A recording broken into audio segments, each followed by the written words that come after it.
Hi guys, and welcome to the Millennial Yogi and my first video on the practice and power of compassion. So in this video, I'll talk a bit about the concept and cultivation of compassion as a personal quality in its Buddhist and yogic context. I'll try to define what I mean by the word compassion and refer to some research on how the practice of compassion alters our neurochemistry and our brain function. I'll also talk a little bit about why compassion is practiced in the Vedantic and Buddhist tradition and refer to some scientific backing for why compassion is a beneficial quality and why we should all try to cultivate and practice compassion. So firstly, in Buddhism, compassion is one of the two qualities necessary for enlightenment. The other one is wisdom. So compassion and wisdom can be seen as the two wings of a bird, that you need both of them to reach enlightenment. And it's also believed that you cannot have true wisdom without having true compassion, and you cannot have pure, real compassion without being wise. So firstly, I'd like to clarify that I'm not talking about pity. When we're talking about compassion in a Buddhist context especially, we're not talking about pity. So we're not talking about feeling sorry for anybody. So when we're meditating and practicing compassion, we're not sitting with eyes closed and thinking like, poor Peter, poor Sarah. No, not that. Compassion in Buddhism arises from understanding the Four Noble Truths. So in Buddhism, compassion is the only logical attitude towards other human beings and other beings in general. And this is because the basic motivation in our lives, in all living beings' lives, is to seek away from suffering and strive towards happiness, right? I think we can all agree to this. It's a very logical statement. And all of us, all individuals, have different ways to strive towards happiness. And we might have different beliefs about what makes us happy. So usually this is you study something to get a well-paid job, to have economic safety, and you strive towards being liked by people in order to have friends, and you try to avoid illness, you try to avoid making a fool out of yourself, you try to avoid poverty and all these things. And essentially this is because you strive towards happiness and away from suffering. Like, we call it a lot of different things: self-realization, self-development, personal success. But what we're trying to do really is to avoid suffering and attain happiness. And when we look at the essence of this motivation, there's really nothing that separates us from other life forms, right? So all living beings, all sentient beings, be it a cat or an elephant or a dog or a human being or whatever, is essentially trying throughout his lifetime or her lifetime to avoid suffering and seek happiness and safety and freedom, right?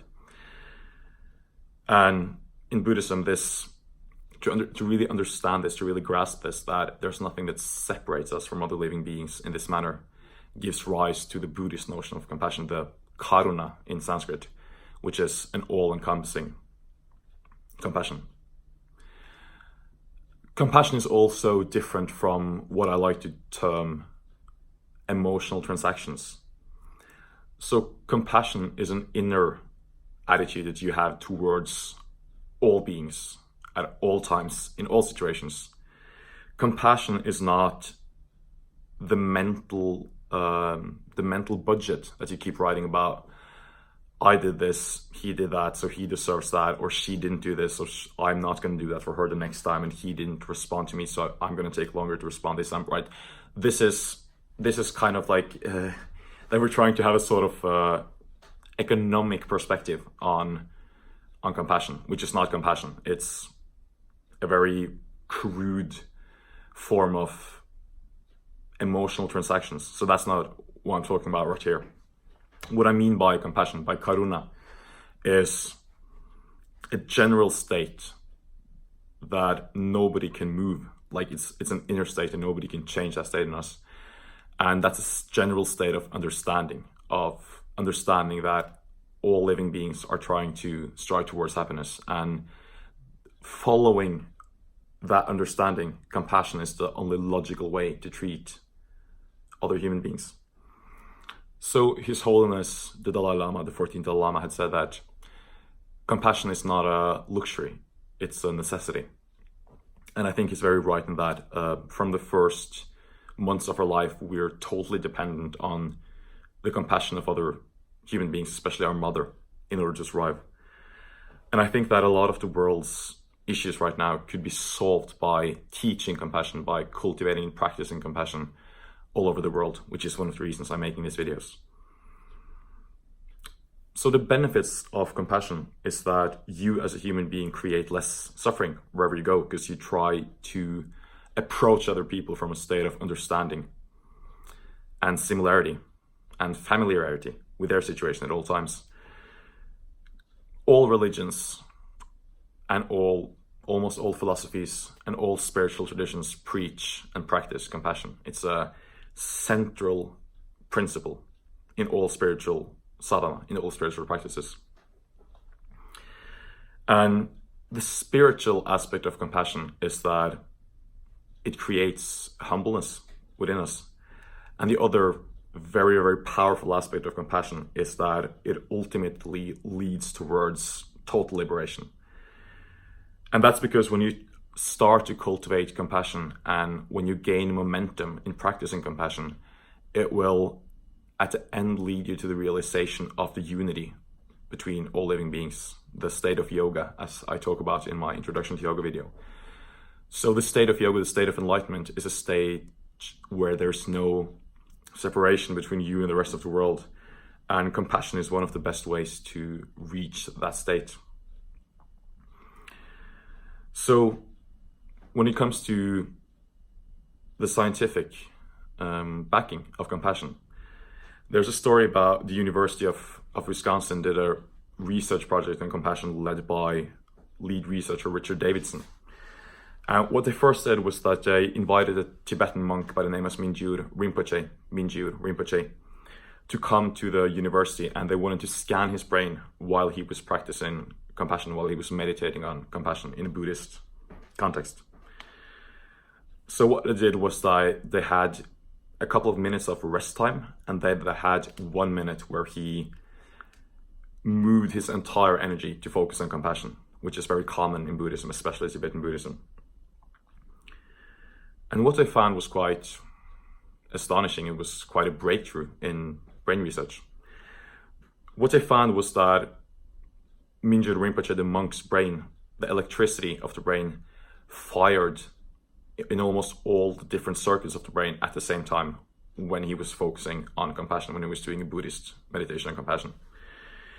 They found that the circuitry in his brain that's wired, that rules empathy, so the brain has areas that rule the feeling of empty, the electricity and circuitry in those areas increased 800 times while Mingyur Rinpoche was focusing on compassion. So what they did, because they were so astonished, because electrical impulses, huge electrical impulses, happen to all human beings, but almost no human being that they did research on before was able to do this consciously. And this Rinpoche from Tibet was able to do it like that, at will. He could just sit down and within 1 minute go into a state of total awareness, total focus. And this is not a spiritual claim. This was something that they documented. They saw it in a brain scanner. And as always, all my sources are below the video. So if you want to check out the research yourself, you're welcome. I'd be happy. So what they did after they did the research on Mingyur Rinpoche was that they invited 21 more monks, 21 more yogis and monks, because of course they needed to try to do some more research on that. And even more astonishing, they found that all of these 21 monks that they invited were able to go into a state of gamma brainwave frequency consciously, at will, whenever they wanted to. So the brain is, you can talk about the brain and brain activity with brain waves, right? So we have alpha, beta, delta, theta, and gamma. And throughout the day, we move towards different kinds of brainwave activity. So some of them, like the beta state, is probably the most common nowadays, because the beta state is all about problem solving, right? So we're usually in a state of beta. And there are very, very few people who are able to actively and consciously change their brain waves. What they found when they did brain scans on all of these monks was that all of them, without exception, was able to move into a state of gamma frequency. Now, no other human being that has been researched has been able to consciously move into a state of gamma frequency. The state of gamma frequency is when all areas of the brain fire at once. So it's a state of total focus, total insight. And all human beings have experienced the gamma state. The gamma state is the state where you feel that you're able to mentally and physically accomplish everything. It's what we call the peak state of mental functioning. So gamma occurs when we have a profound and strong insight into something. So when we really understand something about ourselves or the world or our lives, the kind of like aha moment, that's when the gamma frequency occurs within the brain. So all of these monks were not only able to produce the gamma state at will during meditation, but they were also able to rest and stay in the gamma state throughout the day. I'm really happy that people have finally started, or that scientists have finally started to gain an interest in actually documenting and researching these things, because that means that the claims of Buddhism and the claims of yoga, that yogis are able to actually alter their own neurochemistry, it's not superstition. It's been researched. So this is very, very interesting. And now we also have a scientific backing for why we should practice compassion. Some other research that's been done on compassion, and please find sources below, is that meditating on compassion increases the size of the left prefrontal cortex here in the brain, the center that's responsible for generating feelings of empathy and love and generally good feelings. So you can actually increase your brain's capacity to feel good just by focusing on compassion, meditating on compassion. And when an area of the brain grows and becomes more active, it means in consequence that part of the brain is more sensitive and more active. So it means that there's a shorter way for you to feel good, to feel love, than before, by increasing the size and activity of those areas of the brain. And that's a good thing, right? So moreover, meditating on compassion and cultivating compassion within increases the production of oxytocin, which is a chemical component in the brain responsible for the feelings of love and the feelings of closeness and kinship and compassion. Oxytocin also has the power to lower your blood pressure and strengthen the immune system. So scientists also, by measuring the levels of the cortisol and interleukin within the body, also found and proved that meditating on compassion strengthens the immune system's ability to cope with stress. Very interesting. So now we've been through both the spiritual and a scientific reason to meditate on compassion. So His Holiness, to refer back to the Buddhist tradition, His Holiness the Dalai Lama has also said that compassion is the radicalism of our time. And I think he's very right in that. I think that given all the benefits of compassion, given that it makes you healthier, it makes you happier, and it gives you a more functioning mind, I think that compassion is something that should be taught and cultivated in schools, in workplaces, all of those things. I think it's something that we should study more. And I think that trying to generate a more general state, like to make your general state of being towards other human beings and towards other beings in general, state of compassion, would be very beneficial to prevent conflict, to prevent all the things we see today. I think compassion is the key to a lot of things. Also, when it comes to compassion, you always start where you are. You start exactly where you are. You're not trying to become a Buddha or a Bodhisattva overnight. So you start practicing compassion by trying to feel pure compassion towards a friend, somebody you love, or somebody in your family, or your boyfriend or girlfriend. And once you're able to generate this feeling consciously, once you're able to generate this feeling when you're walking to the bus or when you're on your way to work, then you can try to extend this feeling of compassion towards somebody you don't know too well, right? Like a neighbor. And once you're able to do this as well, you can try to extend your feeling of compassion towards a person that you might have some issues with. And when you keep on adding momentum to the practice of compassion, you will inevitably come to a state where you're able to generate compassion towards all living beings. So animals, insects, fish, wolves, birds, you name it. And that in Buddhism is the compassion of a Bodhisattva. That's the compassion of a Buddha, Maha Karuna, the great compassion that ultimately leads towards total enlightenment.